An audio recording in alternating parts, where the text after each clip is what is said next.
you want to hear some topics? Yeah. I've got some topics.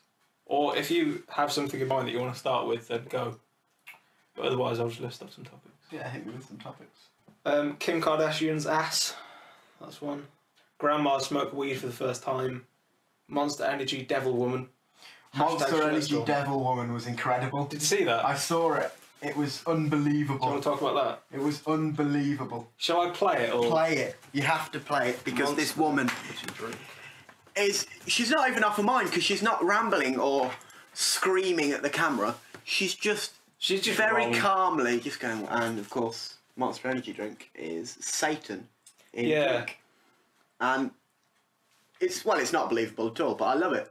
And I love her and I want to meet her. That's the thing about this video is that she's so sort of well spoken. The video is called Monster Energy Drinks Are the Work of Satan! Exclamation mark, exclamation mark, exclamation mark. It's got 7 million views. But before we spoke about it on air 15 seconds ago, it only had 2,000 views. So. Yeah, so we've actually just boosted that right up. So no need to worry about that. Look at your M closely. There's a gap right here in the letter M. It's never connected. So you go into Hebrew. The letter Vav is also the number 6. Short top, long tail. Short top. She's made a collage and everything. That's the best thing. We have here in Hebrew 666 on the can. So she's saying that the monster logo says 666 in Hebrew, which is perfectly believable. Maybe the marketing team did that consciously. There's a cross. Okay. What has Christ got to do with an energy drink? Interesting. Monster. So I thought, well, maybe this is a Christian company then. Probably not. See at the bottom of the can. Do you know what that stands for? Big fucking can. That's the F word. Big fucking can. She can't say it. She's so unbelievable. Side of the can, so I know. It's unbelievable. People can't just say words. Now, do you know what a MILF is? Yes. On the box. MILF, stick it, and you will too. It's called marketing, though. Yeah. It's not aimed at you. Yeah. It's not aimed at you and your church group. Yeah. Here's the message. Antichrist. 666 in Hebrew. And then the Bible talks about the beast. In Revelation. Who's the beast? Saturn. Oh, okay. Or Santa or something. You see these M's everywhere. Hats, t-shirts, bumper stickers. Tattoos. Yeah. People who get tattoos. So stupid. You fucking retard. So can Satan. And look at it this way. Even if the M was not the issue, you cannot deny that that is a cross. You can deny it. It doesn't really look like a cross, that's the When thing. the cross goes upside down. To be honest, when I first saw that, I was like, whoa! That's the best bit. That was like the Shyamalan twist. This is how clever Satan is and how he gets into the Christian home and a Christian's life, and it breaks God's heart. Jesus said, my people perish for lack of knowledge. I want to know the context behind this. What? Yeah, where is she? Where is she? What's she doing? Yeah, What, she just rocked up with a collage and empty can of Monster. Yeah. And he's just going, oh, it's the drink of Satan. And where is she that this YouTube user 5'7" Wheezy would go there? He's like someone, looks like he's in his early 20s. It's interesting. Yeah. But that's the thing about it is, of course it's not believable, it's not true, it's all bullshit, but it's handled in a very calm manner. You see a lot of people just going, Albert, God is gonna cry down on you with rage. Yeah. But it's like, well, that's just stupid and you make yourself look a twat. I think the thing is, I think that a lot of her points are like valid in the sense that I'm sure the marketing team probably did get together and say like, oh, let's write 666 on the can, let's write MILF and BFC and stuff like that. But that's not, she's just assuming that her value system is shared by everyone. Everybody. And that's, you can see that in the way that she uses the word Christian as a synonym for just good person. Yeah. Which it absolutely isn't at all. Like there are good Christians and there are bad Christians. Yeah. It's not really got much to do with, you know, how good you are as a person. But that's the point of marketing. That's just clever marketing. It has nothing to do with religion or really moral or ethics or anything like that. It's just a bold way of grabbing attention. Yeah. It stands out from the rest of the energy drink market. Yeah. I remember when we were at college, I knew this guy, I'll just say his name, Zach. Did you know Zach? Yeah. He was like a big skater. Him, but yeah, he was. We had no common interests, so I didn't really know him, but I know of him. He was in my first year philosophy class, which, by the way, almost everyone who takes philosophy is fucking so dumb. Just so stupid. Just not really interested in philosophy at all. Yeah. No one in that class was interested in philosophy whatsoever. But anyway, it was like his thing that he would drink loads of Monster, and he would bring like 3 cans in, and then say to everyone, "Oh God, me and my Monster, eh, guys? Oh, you probably all think, look at crazy Zach over there with his Monster. Oh, 2, right? God, I'll tell you what." And it's just like the marketing has worked perfectly on you. That's all that's happening there. Yeah. Relentless was another one. That was the energy drink for people who like to listen to Metallica. Yeah. And it's like, why are you buying the one that's aimed at your demographic? It makes no sense. It's such a transparent. It's like so clearly aimed specifically at you, and you're basically saying, yes, I am reducible to this like very bland stereotype. Boring. But it works. It's good marketing. It's great business. They have more money than I'll ever see. That's true. Yeah. They're doing incredibly well. But I hate that form of marketing in any that overly friendly. Whether it's in your face milfs and we're going to put swear words on, or whether it's like an innocent smoothie where it's like it's full of. It's like a picture of a grape going, it's full of grapey goodness. It's like, just tell me what's in it and I'll drink it or I won't drink it, or I'll eat it or I won't eat it. Don't put little gags on it. None of that. I don't want any of that sort of friendly marketing. That's the thing about marketing is that, like, oops, I just knocked the microphone. I think that It's the devil. what marketing is the devil. Yeah, Marketing it and is. advertising. I think that marketing, like, in and of itself is fine, because if you've got a product that you want people to know about it, or a piece of art or a project or whatever, and you want people to know about it, there's nothing wrong with saying, hey, look, I've got this thing, look at it, buy it if you want to buy it. Yeah, but when there's a difference between saying, I have a thing, look at it if you want to look at it, and sort of being very aggressive or playing on stereotypes or sexuality or whatever it is. This is what I think is that, like, most marketing isn't that, like, oh, here's a leaflet, like, here's an informational leaflet. Most marketing is like using all these well-established psychological methods of basically hypnotising you to thinking that it was your idea to buy a fucking Monster when it wasn't your idea. You were just told to buy it and you did. There's that Bill Hicks bit, isn't there, about where he's like, anybody in advertising should go kill yourself. Like, Yeah. And then he's like, if Coke could do the advert they wanted to do, it would be a close-up of a beautiful woman. Yeah. It would pan out slowly, beautiful breasts. Yeah. It would pan out slowly, she's lying on a table. It would keep panning out. Her legs are spread open. It would pan out further, she's just flicking the bead. Yeah. And in the other hand, she's just holding a can of Coke. That'll be it. There'll be no music. There'll be no. That's so true. It'll just say drink Coke, and that'll be it. Have you watched any of the latest South Park episodes? Yes. Because they sort of tackled this in South. I mean, it's not a particularly new topic, but they just happen to parody alcohol adverts. I'll see if I can find it. Oh, my laptop's breaking. Here we go. I am Lord. Yeah.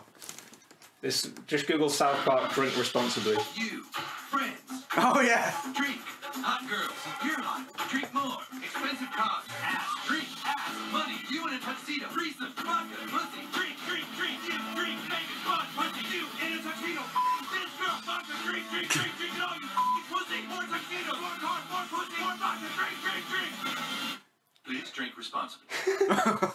It's true. It's so true. It's like, that's exactly what advertising it can be reduced to, is just like, they're just basically shouting various words at you that they know will incense some sort of emotion in you that will make you want to buy their product.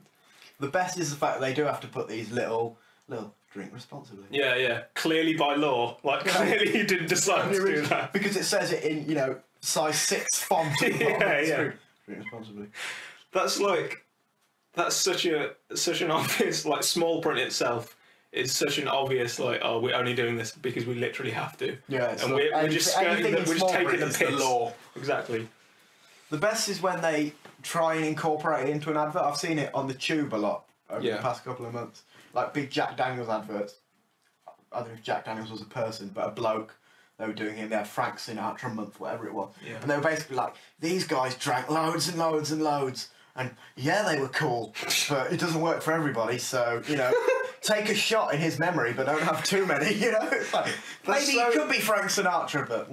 It's so insidious, though, because it's saying, like, look, here's the icon of like someone who uses alcohol to completely enjoy themselves to excess, and it went really well for them. This could be you. Could be you, yeah. But it won't be, so don't. But it could be, so try it. And it's like... But the lottery's the same, but we don't have to put any... We don't have to say gamble responsibly, but that's gambling. All lottery adverts, all those like national postcode lottery adverts. Yeah. It's all like, I'm from Aberystwyth and I've never won anything in my life and now I've got £66,000. Thank you, National Lottery. If you don't play, there's a programme on national primetime television on a Saturday called In It to Win It. You have to be in it to win it. Well, if you've not played, you could win £1 million quid. You probably won't, but you could. But you definitely won't if you don't give me money. If you don't at least try, well, it's like, well, fuck you. That's worse. That's worse. Yeah, it is. What I always think with the lottery is like, to say you've got to be in it to win it, that is true technically, but being in it doesn't mean buying a lottery ticket. Being in it means like working really hard at a skill that you can like one day make money off. It's not like, oh, I'm going to buy a scratch card, I'm doing my bit to secure my future. But why do we have to put like drink responsibly? We're not allowed to advertise smoking at all. Yeah. No drugs, none of that. If you go to a casino, there's leaflets like, gamble responsibly. If you don't talk to anybody, blah, blah, blah. You have to really find out these leaflets, to be honest. Yeah, you've got to dig for them a little bit. And on like William Hill betting sites online, whatever, there's a little section that says, don't bet too much. Probably don't sell your put house. yourself in debt, but if you do, there's nothing we can do about it because we put it there. But the lottery, you don't have any of that. You have Nick Knowles in a tuxedo playing a quiz show, and then we do the lottery. Nobody says, oh, don't buy 28 million lottery tickets. Isn't there any of that in the lottery? I've never watched... Like, I've watched it when I've been around people's houses and stuff like that. I don't buy into the lottery. Because nobody watches the lottery because it's boring. Yeah. It's incredibly boring, especially now. Maybe 20 years ago, balls come out, 6. Yeah. But it goes on for more than 25 seconds, so it's tedious. Yeah. So you have to make whole quiz shows around it, and you have Dale Winton coming out going, ooh. Right. And that's entertaining in of itself. So I watch the quiz shows, but it's always just like, now we'll cut to a lottery, and they do the draw. And they go, we're going to make 20 millionaires tonight. Yeah. Brilliant. It's a rollover from last week, £108 trillion. Yeah. It's coming to you. And they'll point to the camera. And you go, oh, yeah. And they'll go, best of luck, like they're talking literally at you. Yeah. Like, it's so fucking... Hope it comes out for you. For me or the other 6 million people who are watching. It's so soulless and fake and insidious. Awful. And the thing is, with that, like, guess what the outcome is going to be? Someone's going to win loads of money. Always. That's always... Yeah. It's never going to be like, oh, well, you all tried, but you all failed this time. It's like... Yeah, exactly. Yeah, someone's going to win the lottery. That's the point of the lottery. At the end, somebody's going to win. Yeah. So that makes you feel more like... I mean, the lottery really is just a scam. It's like a very meticulously thought out it's a very clever scam. But it's legal because they give it to charity. Added a new layer to it with that charitable side of it. Yeah, exactly. It's like, and the National Lottery charity is, we're doing this. We've opened up a youth centre in Barnet. And it's like, we really that's care. Great. Oh, I haven't lost, but my £1 ticket, that's gone to some impoverished kids who now can play cricket. No, it hasn't. No, it hasn't. They wouldn't spend any amount of money other than the minutest % of profit on charity.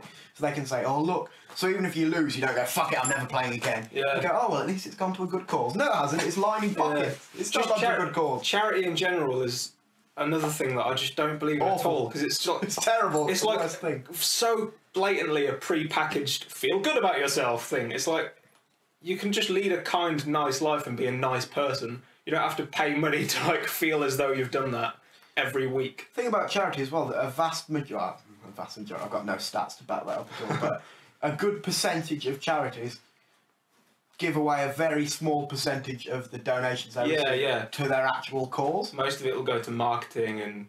Yeah, marketing, getting television adverts, getting a celebrity to go off to Sierra Leone and go, oh, Ebola. Just getting more money.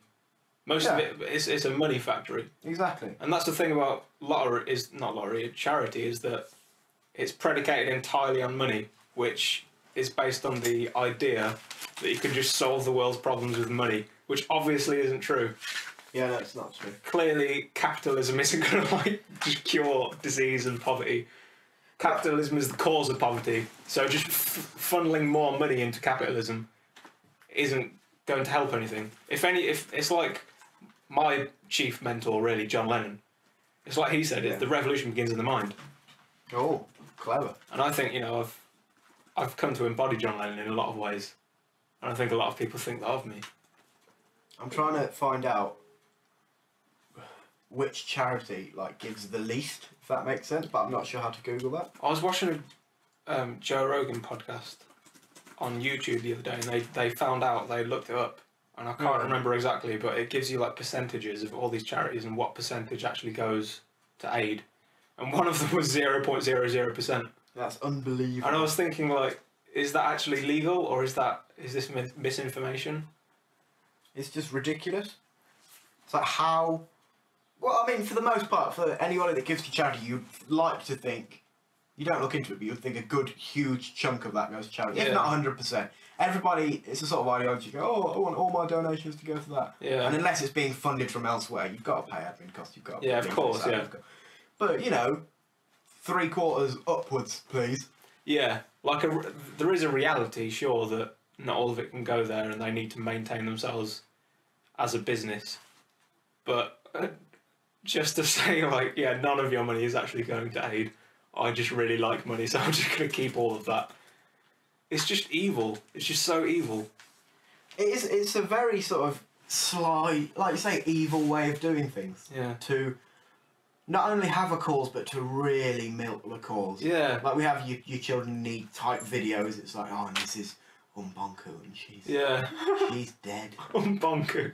She's dead now. She's gone and died. And you have David Beckham standing over a pointing at her going, she had malaria and is dead. She's dead. And black. You can see the flies surrounding the corpse. Yeah.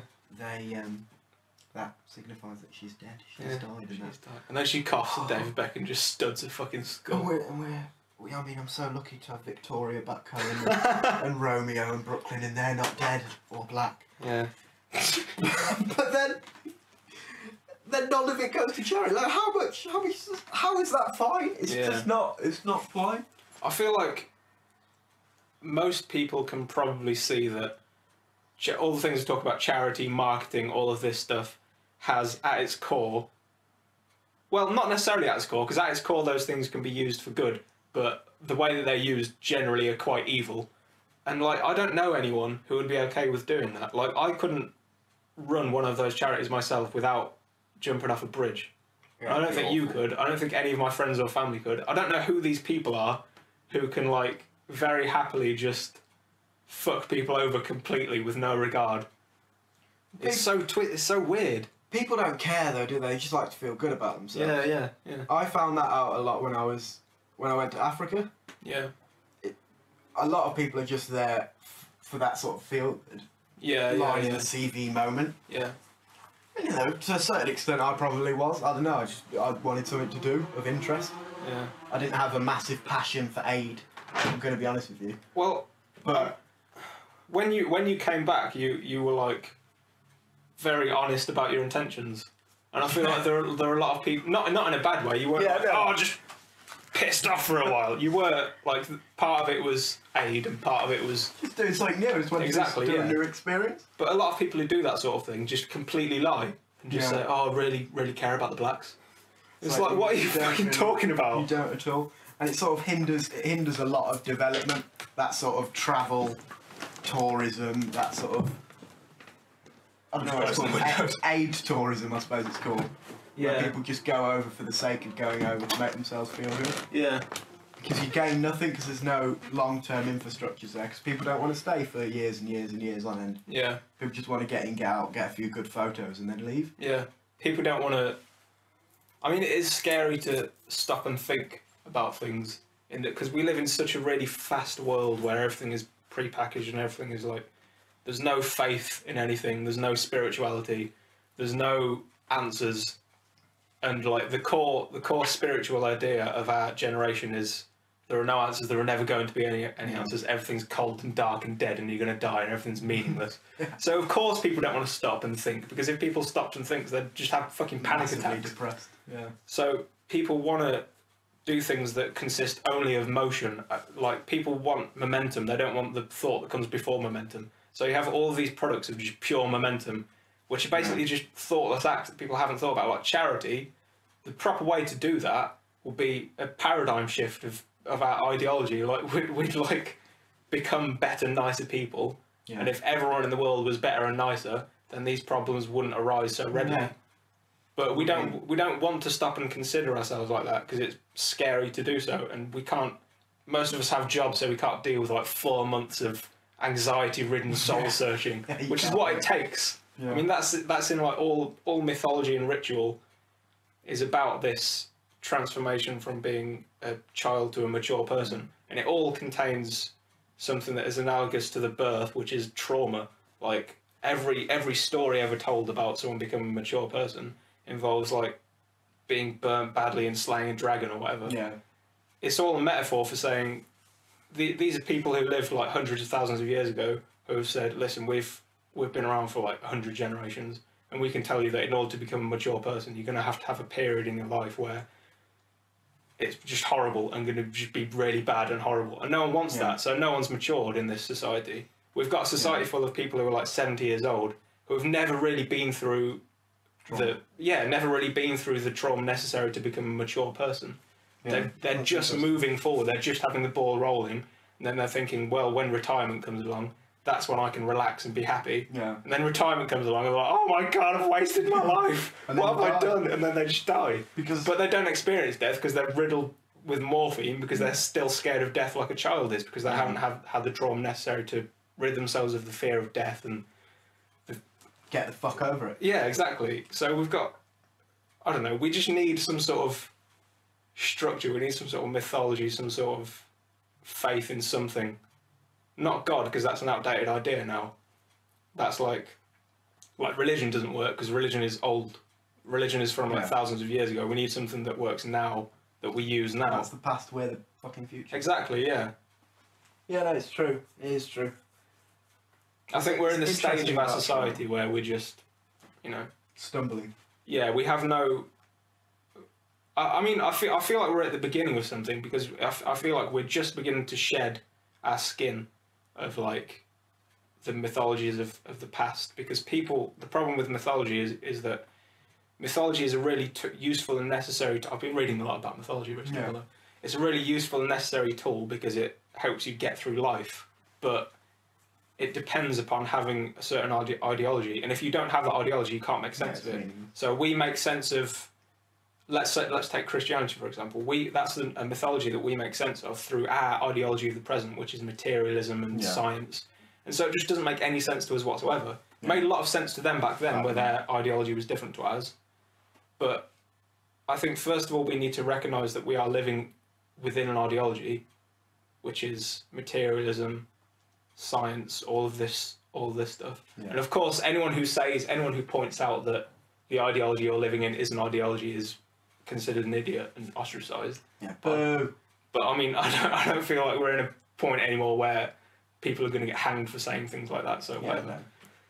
But that's the problem with looking at these old mythologies through the current lens of our own ideology, is that they don't make any sense. So we need new ones. We need something new to guide us and steer us in the right path. Yeah, and what that will be is, I have no idea. But I know that at the minute we are blindly stumbling, where we're just scared of everything and we just want to move forward. So, yeah, exactly. Still moving forward, you don't really know where you're going. You just don't want to stop, because you know that if you stop, you'll have to deal with it. You have to actually think about what's happening. Yeah. Yeah, no, don't think about things. That's terrible. Exactly. People just like an instant gratification of, right, well, that's done now. Yeah. I've done X. It's like the whole cliche of finding yourself. You get that a lot with people who just like, well, I want to do something and then say I've done it and then move on. Exactly. That 3 months of, sitting around India probably isn't going to solve your problem. Yeah, and they're not really finding themselves. They're not really progressing spiritually. No. That's doing something different. It's a new experience, but just because it's a new experience doesn't mean that you've necessarily changed as a person, that you've found who you really are, what you want to be, any of that. Because doubt and worry and not regret, so maybe regret, is something that will be there forever. Yeah. But people like to think that by finding themselves it won't be, but it definitely will be. So you just roll with it. Yeah, I agree. That's faith, and that's what people don't have anymore. Is like, yeah. But I don't. I wouldn't say I have faith, but I have faith in myself. If that makes sense. Yeah, yeah. Like, I went do a few new experiences. It's cool. It's fun. I learned a bit about the world, or a bit about myself. Maybe how I deal with situations. Yeah. My character in certain situations. What extremes I could put up with. Mm. And then you move on, and you take that into other bits of life, and that's not finding yourself as such. That's just peeling maybe a layer away. Yeah. And just saying, oh, I can do X. I can do. Why do people run marathons? Why do people push themselves? Why do people do anything? Yeah. Just to see if they can. Yeah. And I can do some things, can't do other things. Can't run a marathon, but I'm good. You could if you conditioned yourself. Yeah, but I don't want to. That's true. That would take loads of effort. Yeah. I haven't got time for that. I'm currently finding myself at the minute. So Yeah. I'm in a very important stage in my life. So it's very important to me not to do any running. It's part of my religion that I have to just sit about all day and smoke a mad weed. Yeah, that's the thing as well. People like to think about our age. They've gone, right, early 20s now. I've done it. Yeah. 18, 19, 20, I was, what an idiot. I didn't know what was going on, but I'm settled now. Yeah. But everybody that you hear talking about their childhood or their past, not even childhood, like their early adult formative years, at like 30, 40, 50, 60, go, God, if I could talk to myself then, if I could just look back and go, dude, you haven't got a clue. You haven't got a clue. So just roll with it. Don't think you've achieved what you haven't achieved. Don't feel like you have to achieve something. Just be happy in the fact that whether you're moving or you're not moving, or whether you're doing whatever you're doing, just have fun with it. Exactly. Yeah, I really strongly agree with that sentiment, because I used the analogy earlier of like people waiting for their retirement, but that's a perfect summary of this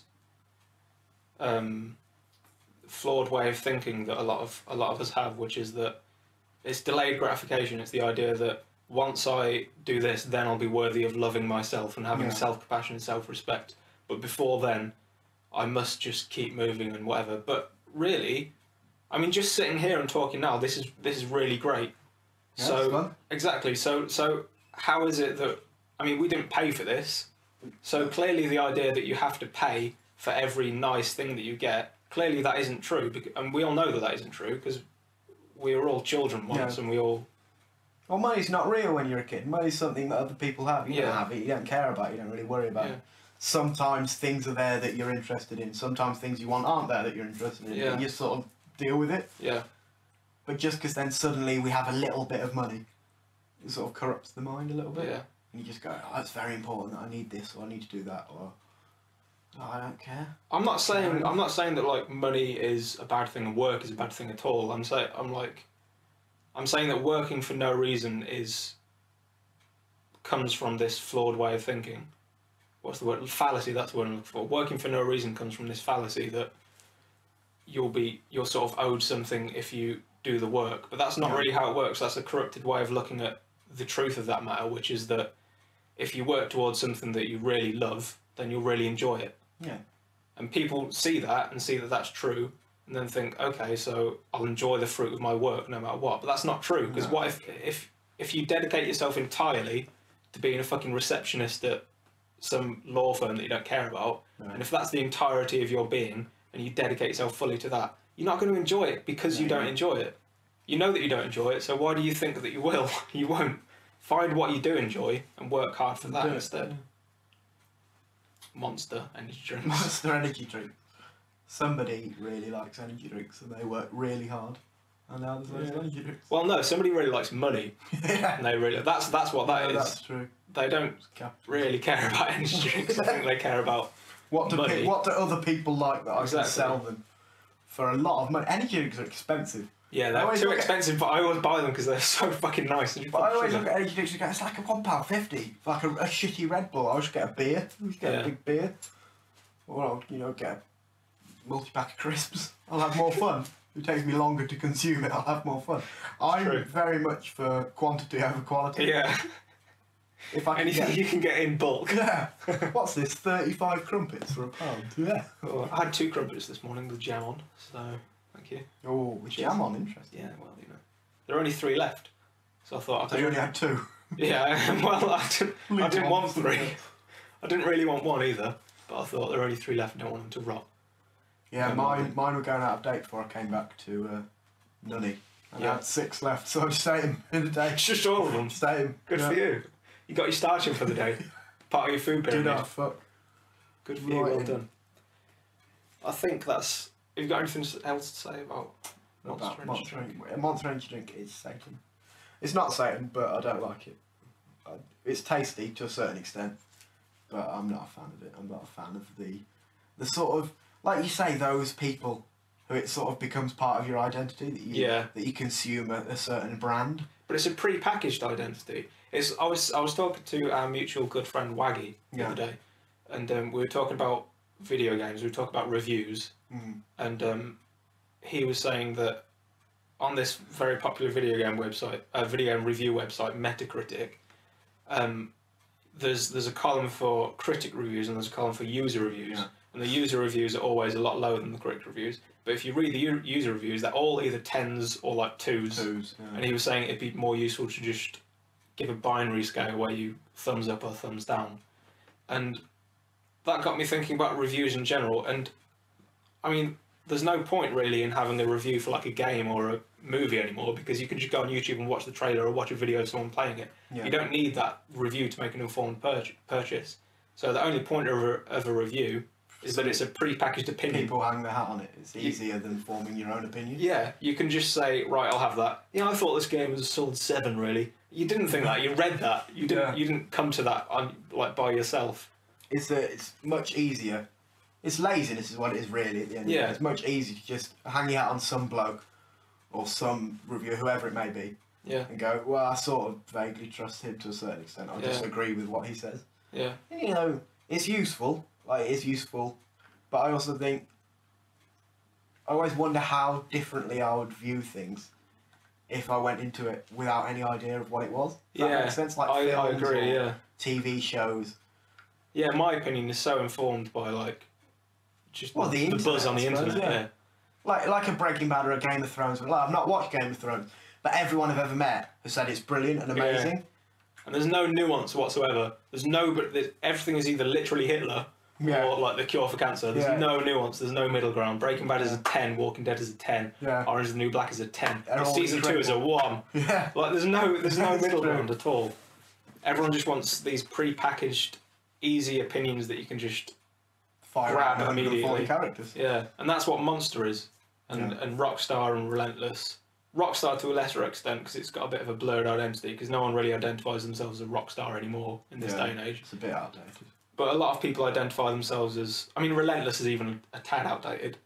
Monster is pretty on the ball, though, with extreme sports and stuff like that. But Red Bull has made a whole, billions and billions and billions of dollars from a drink. Yeah. They have the X Games, they sponsor things. They did the Culture Clash, which is like a music event at Earl's Court recently. They have their drinks, they sponsor Formula 1 cars. They're everywhere. Yeah. And people get these logos tattooed on themselves, which is unbelievable. A clear way of seeing that marketing works. Yeah, and not only marketing works, but people take these identities and just use it and just wear them like masks. Yeah. People just saying, yeah, I'll be that. People seem to like that, so I'll be that. Yeah. Without any regard for what they actually want. That little tagline. Yeah. I mean, this is generalising. Maybe there's someone out there who genuinely gets their joy and bliss from Monster Energy Drink. But I think most of the people who wear the hats and wear the t-shirts and wear the tattoos, just doing it because they want to be perceived that way. And is that okay? Yeah, probably. I mean, it's fine because it's not wrong with it, but maybe it's ultimately damaging to society, but it's not immediately hurting anyone, so it's sort of fine. But for the individual, it's not fine. It's bad for your mental health to do that, to not consider yourself, to not have any self-respect or any self-identity, and it takes work to develop that. But it's work worth doing because it takes much more work after the fact to not do it. These are things that are finding yourself and stopping to consider the universe and stuff like that. These are all things that are admittedly very difficult to do and induce a lot of trauma. But it's even way more difficult to not do it. But it will just be difficult later in life. It'll be like a midlife crisis or whatever it happens to be. Everyone with a monster tattoo is going to have a massive midlife crisis. You can't Every get rid one of of a them. tattoo. You can't get rid of a tattoo. That's the thing. Yeah. Even if you laser it off, you've got like it looks like you've had a tattoo lasered off your arm. Yeah. I can't get my head around it. It's unbelievable. Anyway, monster done. Done. Tick. Monster is the drink of Satan. Yeah. It's a hilarious video though. Yeah, it's a good video. Watch it. It's funny. Yeah, It's well funny.